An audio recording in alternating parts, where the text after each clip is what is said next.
Good morning, and thank you all for joining us for another edition of Workforce Rewired, our podcast at Catapult, where we are exploring the intersection of humans and AI. And today we are joined by Hyunna, who is the Chief Administrative Officer at Merz Aesthetics. And she's going to be talking to us today about building a culture that experiments instead of fears new technology. So, Hyunna, thank you so much for being my guest today. Thank you for the invitation. I'm happy to have this conversation with you.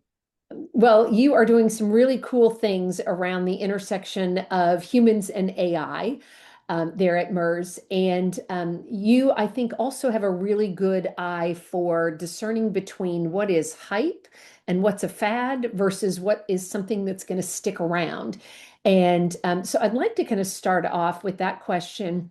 How do you help your teams kind of discern through the flavor of the day, the fads, the shiny objects, and the things that create noise for employees versus helping them find things that really work and enable their work?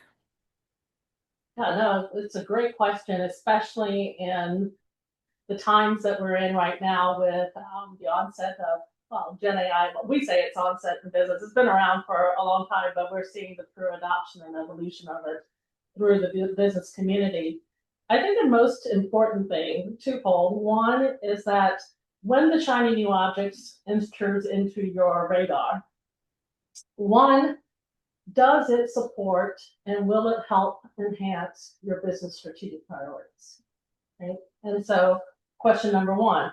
Question number two is, does it fit in with your culture and your processes and your organization? So it's very easy to get excited about a new technology, but when you ground it on how will this affect business outcomes and will it help enable the organization and support our culture of learning and innovation, then you can take a look at it to say, okay, let's see, what can it do? Yeah. And so that's sort of our approach when new things come along. I think one of the things that I always keep in mind is they say that Excel's been around forever, but the average user uses about 10% of its capabilities.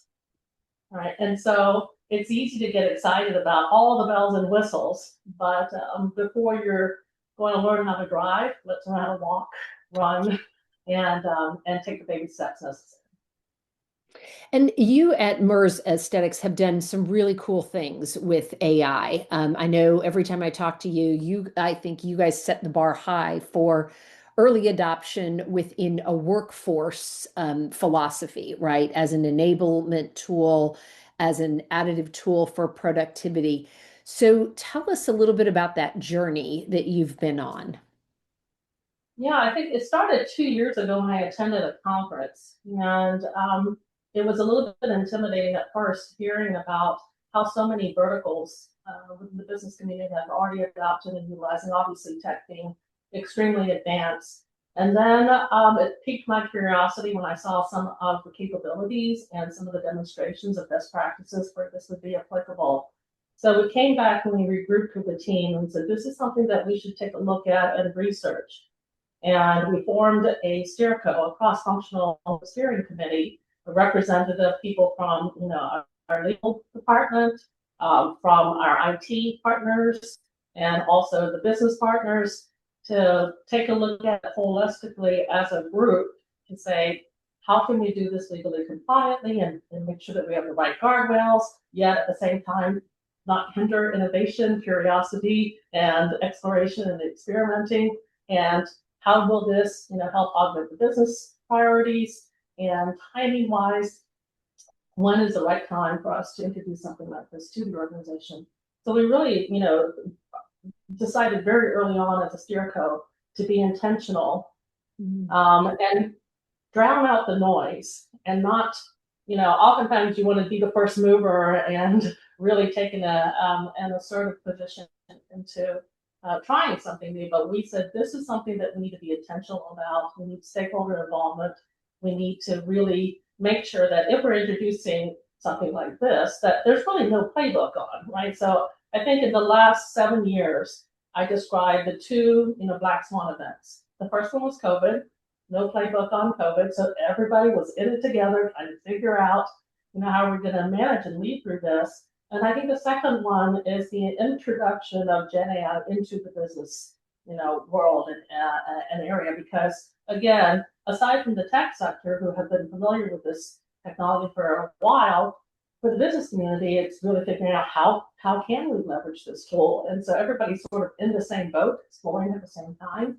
And we thought, just like we approached COVID, let's be intentional about it and make sure that we are not constricting or restricting the ability to explore and experiment, but at the same time making sure that people feel comfortable and aren't scared of the new technology. And of course, when it first really hit mainstream, everybody goes to the Terminator scenario, and that's not the case. And so we want to make sure that we communicate effectively. Well, and you started to touch on this. I know one of your areas that you are responsible for is human resources. And I know that culture is very important to you as well. And so, are there, words of wisdom or guidance that you have for the listeners around creating kind of a psychologically safe environment for people to test and explore and, fail if they're going to fail, but move on to adopt this new technology? Yeah, I think it's a very good point, and that safe space is needed for anything, not only for an introduction of a new technology, but just to be able to perform your personal best, to be able to come to work and feel like you're in a trusted and safe environment. So the advice that I give is, that should be foundationally a focal point as part of your people strategy and also your employee value proposition. Is that when you come to work at Merz Aesthetics, you should feel safe to be able to experiment, to be able to share, to be able to contribute and offer your opinion, and that is the value of having our employee body. And so that's table stakes in my mind. And then from that, you build on opportunities for creativity, innovation. And for us, persistent innovation is one of our core values. And so it is a thread that's a bedrock of our culture. Yeah. So I imagine you've got some playbooks and SOPs there at Merz that help you adopt, whether it's a new technology or a new product line or an engineering result that comes out. How do you build that in and communicate kind of the rollout to all of your employees so everyone's on the bus? Yeah, I like to describe change management as change leadership, and that's a requirement of every single member of the organization, not just people leaders. And I think if you can instill a sense that change is the constant, change is the competitive advantage. It's the evolution of ideas and concepts and people working together that brings innovation, and that's change. And so if you can have everyone on the same page that change is the constant and this is how we stay competitive, then the fear and anxiety around change gets a little bit more diminished, and people really start looking at what can that change bring. And change leadership takes place way before you launch, right? The launch is just a toll gate of when you're officially introducing it to the organization. But having your community of supporters and people who are building whatever that change is going to be, that process takes place way before. And so that would be my advice, is that change leadership for anything that you're introducing to the organization should happen way before your actual launch date. Yeah, yeah.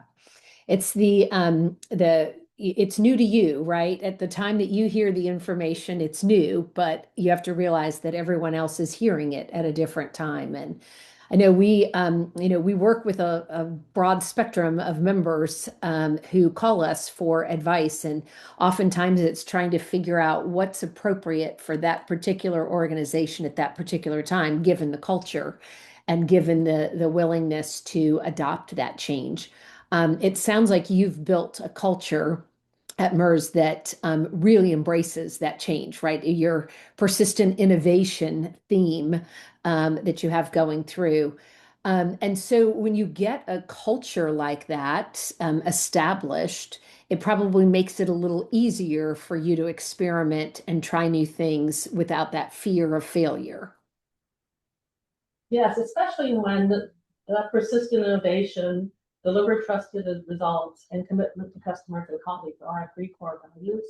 It affects everything and who we attract to the organization. And there's this theme that is consistent across anyone who wants to join Merz, or also our employees of Merz. It's this entrepreneurial spirit that is embedded in our culture. And so having an organization that embraces change and sees innovation as one of our core values, and really resonates with their own personal core values, it's a much easier foundation to introduce anything new. And so I was thinking about just the other day about how wonderful technological innovations have enriched and advanced our life, both personally and also business-wise. And I was thinking back, and what triggered it was cleaning the attic, and I found a faxed note. And so I was in the field earlier in my career when my daughters were younger. And so whenever, I would get back from the vendor at night at the hotel, they're all obviously sleeping. So I would draw a picture and fax a note to my home office. And so in the morning, they would go to the fax machine, and then they would, read the note from mom from the night before.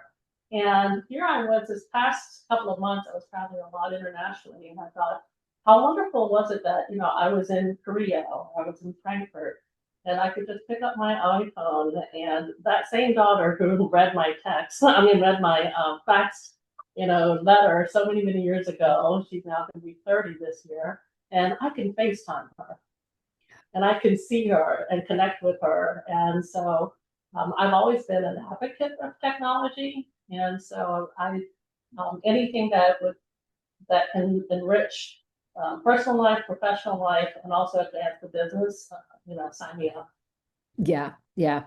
I agree with you. And you think about, I think about my grandparents and with the world that they lived in, and even my mom who's in her mid 80s now, completely different in the amount of adoption that they've had to make over, the last 50 years in business and in personal life, to have, which has really enriched our lives, but is also scary in some ways. One of the things we hear a lot in our work is that AI will threaten jobs.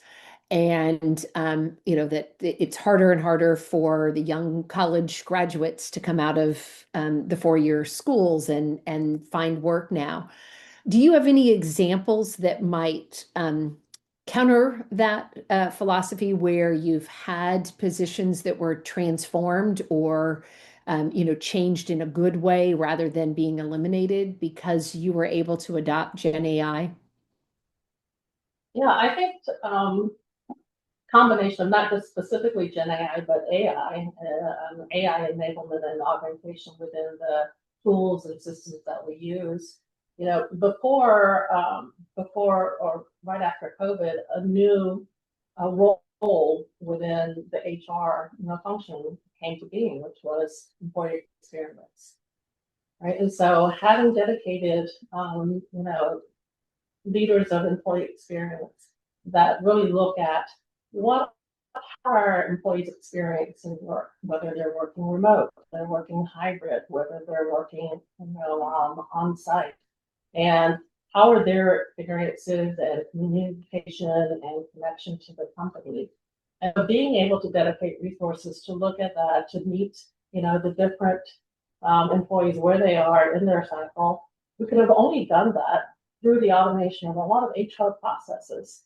that were administrative in nature and that required a lot of time. And so through the AI enablement automation, we freed up time for those individuals who are working in that to be able to pivot and focus on, hey, how can we enrich the employee experience and really provide exposure to proof points of our employee value proposition.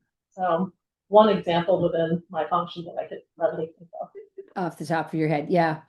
And then you sit at this kind of interesting intersection. You're on the executive team and you're suggesting, new ways of doing things, but you're also marrying that with the culture to bring everyone along, all the way to individual contributors and managers. So I think I would ask you this question. Have you found something that really works that allows you to talk across all of those layers in an organization, where you've got those who are excited about new technology adoption and others who are afraid of it, and different layers in the organization?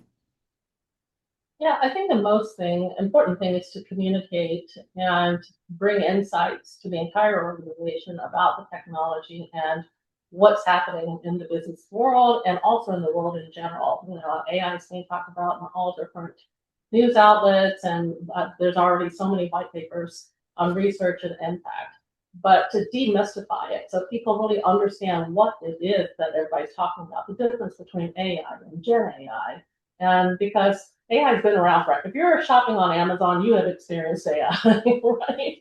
And so really bringing insights to what it is. And then, a company or a business can't be successful without tapping into the intelligence of their employee body when it comes to what Gen AI can do. Because no one has a playbook for this. So you can't go in and say, oh, I'd like for you to do this, change this process and use, Gen AI for this and this. And so I read an article in the Harvard Business Review called the Octopus Organization, and what they described as an attribute of this Octopus Organization is called tapping into distributed intelligence, right? So the intelligence of how we're going to be able to innovate and automate and work, differently with new technology is through your people and your people experimenting with it and determining use cases and then being able to share those best practices and then institutionalizing those best practices. And so for a technology like Gen AI, you need everyone in the organization to be aware of it, to demystify it, not to, if people are reserved and worried about it, help understand why they are, and then, bring some insights of it and have a better understanding of it. And so, like our strategy for this year, after we did some official training of the leadership team, after we did training of our global leadership team, is spark curiosity, right? Just play with it, experiment, see what, if you find any value in it. The main thing is just play with it, right? Because this technology it's here to stay. It's not going away. And one of our value propositions to our employees is development. And so bringing them this tool to be able to play with and develop their skills will not only enhance their personal and professional development, but having an organization where everybody is playing with it, experimenting with it, and figuring out benefits everyone. So spark curiosity, strategy number 1 for year 1. Love it. I love it. Well, and what a great way to end our segment. It's very evident that you have done a phenomenal job building a culture that experiments, and doesn't fear this new technology there at Merz. So, Hyunna, thank you so much for being my guest today on Workforce Rewired. For our listeners, if you enjoyed this conversation, we hope you'll join us at our conference, Tech-Enabled People-Centered, coming up on May 5th and 6th in Raleigh. Join us again for another edition, and thank you again, Hyunna. Appreciate you being my guest. Thank you.